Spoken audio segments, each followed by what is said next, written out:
Jumpa lagi di channel 0 per 0 dengan Pak Git.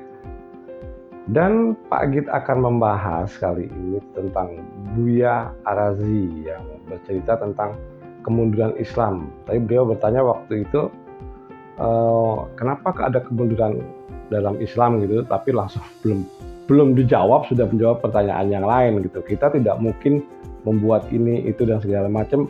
Lebih baik kita cek videonya dulu ya. Yuk teman-teman. Kenapa terjadi kemunduran dalam Islam? Antum tahu? Kita nggak mungkin ngalahin orang Barat, mereka teknologinya sedikit ketinggian. Kita hanya mampu menyaingi mereka, mengalahkan mereka dalam kemajuan peradaban rohani. Nggak mungkin, antum mau buat nuklir nggak bisa. Langsung diembargo. Itu mainan-mainan mereka sudah. Mau buat handphone duluan Korea. Mau berapa lagi? Buat mobil, katanya Indonesia mau buat mobil, tahu-tahu Wuling masuk duluan. Ya kan? Gak mampu kita. Memang negara kita begini-gini aja. Hidup santai, masa depan gak jelas. Terus gimana?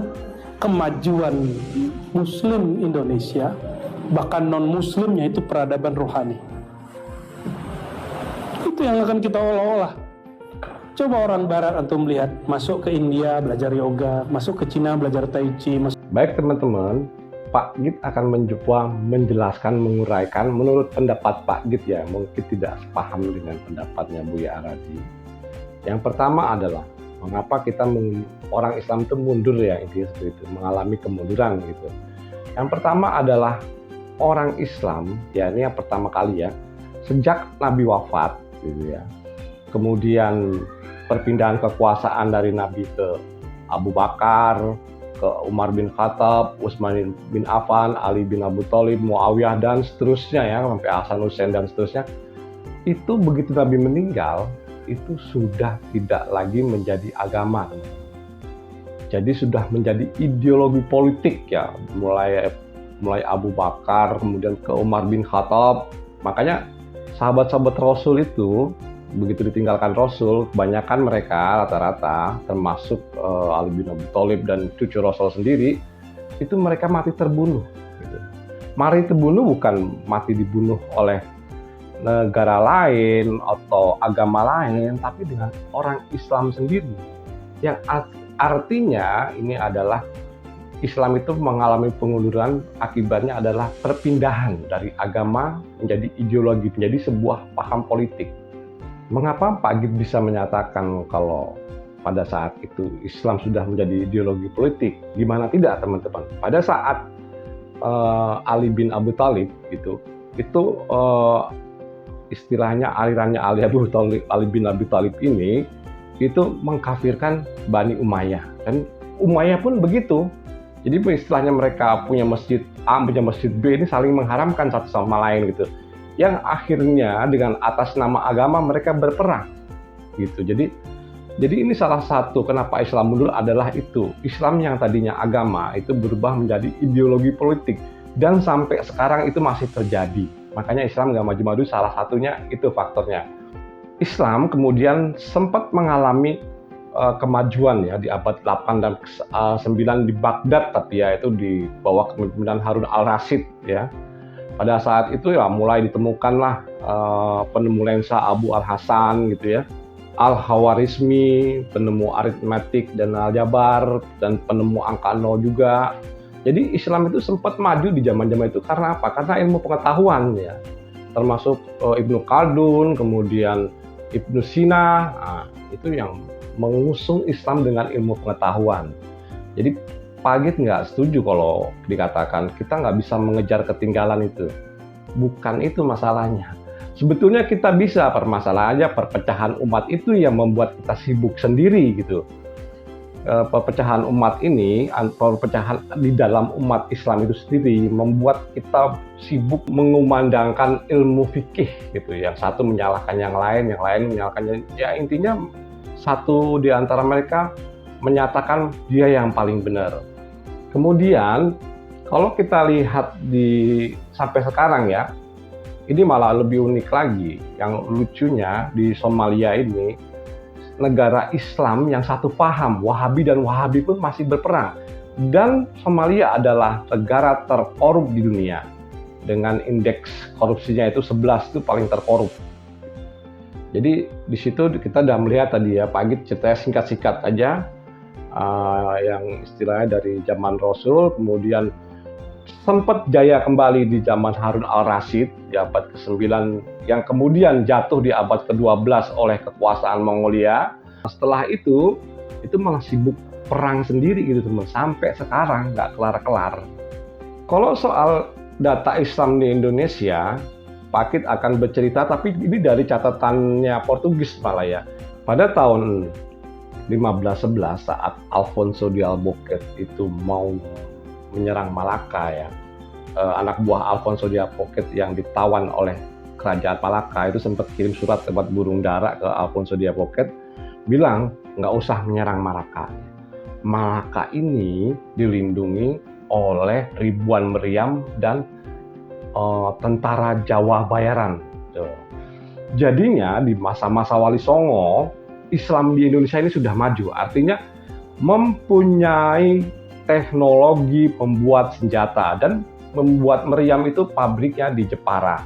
Itu diperjualbelikan saat itu. Jadi Wali Songo ini sudah menulis naskah pembuatan meriam atau metalurgi, itu ditulis tapi dengan huruf Jawa, karena peninggalan Wali Songo tidak satu pun dengan huruf Arab ya. Singkat cerita yang proses Malakanya Pak Agit ceritakan ya, Pak Agit mau ceritakan ini aja.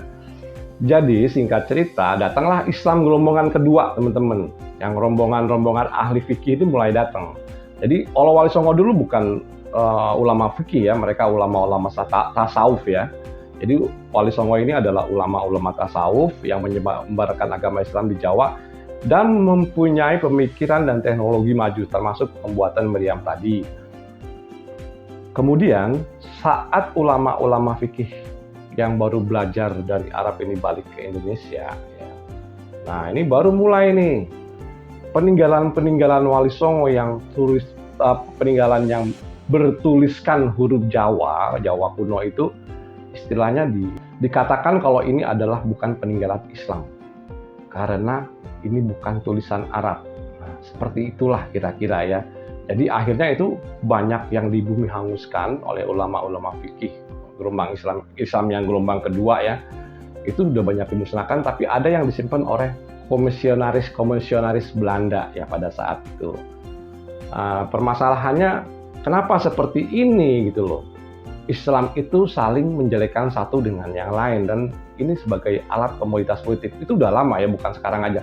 Sekarang ada rombongan Islam yang ketiga, kemudian yang keempat tuh tambah parah lagi gitu. Yang tahlil diharamkan, yaitu budayanya Wali Songo dulu.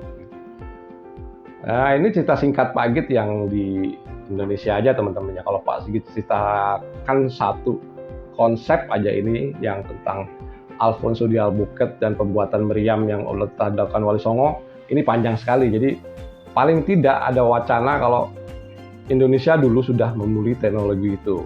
Nah sejak Belanda datang, naskah tadi kan sudah dibuangin, ya toh, udah hilang itu. Kita udah nggak punya teknologi lagi, tidak punya apa-apa lagi. Yang punya cuman dalil. Nah Belanda datang, didalilin ya nggak bisa lah. Belanda datang didalilin ya dibedel lah istilahnya kalau Belanda begitu teman-teman. Ya itu tadi salah satu alasannya kenapa Islam itu mundur adalah itu salah satunya. Jadinya yang tadinya Islam di zaman Rasul itu murni sebagai agama, kemudian itu menjadi alat politik ya, sampai saat ini. Kemudian beliau menyatakan yang kedua ini adalah kita menjual kemajuan peradaban rohani. Ini malah nggak logis kalau menurut Pak gitu ya. Oke lah, kalau kita cek gitu ya, memang Indonesia itu nomor satu negara terreligi di dunia. Tapi coba kita lihat ya, dalam pendapat umum kalau kita cek di data gitu ya, negara yang peradaban paling teraman siapa? Ya. Negara yang paling nyaman itu siapa? Nggak ada satupun negara Islam. Negara yang pendidikan terbaik itu Finlandia gitu, nggak ada orang Islam. Nggak ada negara Islam situ. Kalau mungkin negara kaya, nah itu ada, yaitu Qatar sama Uni Emirat Arab itu termasuk negara-negara terkaya di dunia. Tapi mereka bukan berjualan teknologi atau ilmunya. Mereka menjual sumber daya alamnya. Gitu teman-teman. Jadinya dalam hal teknologi, Islam ini mengalami kemunduran ya. Satu hal yang pokok tadi adalah Islam telah berubah dari agama menjadi ideologi politik. Jadi orang bule itu berpikirannya logis, teman-teman. Orang barat itu berpikirannya logis. Kalau kerohaniannya bagus, ya, bukan cuma dengan doa atau kelihatan sholat, bukan dari itu mereka melihat. Dari budaya yang terbangun, yaitu anti korupsi, ya toh. Tidak korupsi, tidak membuang sampah sembarangan, ya. Tidak melakukan pelanggaran yang paling kecil aja deh, lalu lintas gitu ya. Kita dari yang paling kecil ada yang paling remeh itu dilakukan. Kalau misalnya kita lihat di negara-negara maju, negara barat itu lebih islami. Yang orangnya bukan Islam tapi lebih islami dalam hati gini. Misalnya ada suatu penyeberangan zebra cross gitu ya di Denmark atau di Eropa lah gitu. Itu kalau di situ ada zebra cross, itu yang jalan lewat zebra cross ya, yang jalan lewat zebra cross itu udah merem aja aman dia. Beda dengan Indonesia. Kita udah nyebrang di zebra cross, mobil lewat nggak mau berhenti, malah kita digoblok-goblokin. Coba aja kalau nggak percaya.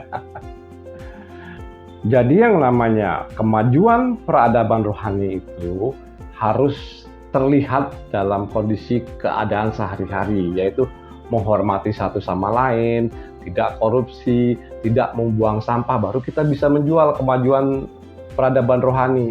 Ya, memang kita negara nomor 1 terreligi di dunia. Tetapi dalam mempraktekkan kerohanian itu tidak. Kemudian dia menyinggung soal orang barat itu kalau belajar ke India belajar yoga, ke Cina itu belajar tai chi ya. Sebetulnya masalah kalau soal belajar peradaban seperti ini yang dimaksudkan, Indonesia sudah melakukan ya. Banyak orang barat yang melakukan pelajaran budaya di Bali, di Jawa. Ada orang barat yang jadi belajar sinden, belajar dalang, termasuk belajar tali Bali. Dan banyakkan memang pusatnya itu di Jawa dan di Bali. Di Bali terutama ya. Jadi dunia itu lebih banyak mengenal Bali timbangkan nama Indonesia. Jadi peradaban yang bisa dijual itu menurut Pak Agit malah peradaban Bali. Oke teman-teman, Pak Agit rasa ini cukup. Jadi Pak Agit akan membuat kesimpulan di sini. Yang pertama adalah kenapa Islam itu tidak maju-maju, karena Islam itu sudah berubah bentuk teman-temannya. Dari yang zaman Rasul itu agama, kemudian turun itu sudah menjadi ideologi politik. Pak Agit tidak perlu mencari contoh yang jauh-jauh aja lah. Di sini sekarang bentar lagi diharamkan, yang ini salah, yang itu salah, yang ini bid'ah, yang itu bid'ah. Ya, seperti itu. Kalau contoh yang Pak Agit ceritakan tadi dari Umar bin Khattab terus ke bawah itu saling bunuh-bunuhan, itu terlalu berat lah. Ini yang masalah simpel aja. Kita nggak maju-maju karena fikih tadi ya, termasuk pada zaman saat Wali Songo kita sudah mempunyai teknologi metalurgi, itu hilang gara-gara fikih. Itu teman-teman Pak Agit buka ya. Kemudian yang kedua adalah bagaimana kita akan menjual peradaban rohani kita.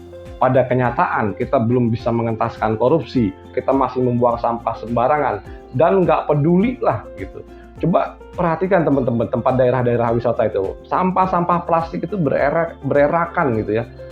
Gimana itu disebut dengan kemajuan peradaban rohani?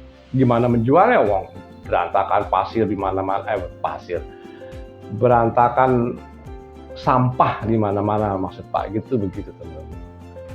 Kemudian yang ketiga, yang terakhir ini adalah pelajaran yoga, kemudian tai chi, ya itu sudah dilakukan kalau itu Buya Arazi perlu lihat ya. Banyak orang barat di sini belajar tari Bali, belajar sinden, belajar dalang, itu sudah ada. Memang peradaban ini adalah peradaban asli Indonesia yang sebetulnya harus kita pertahankan.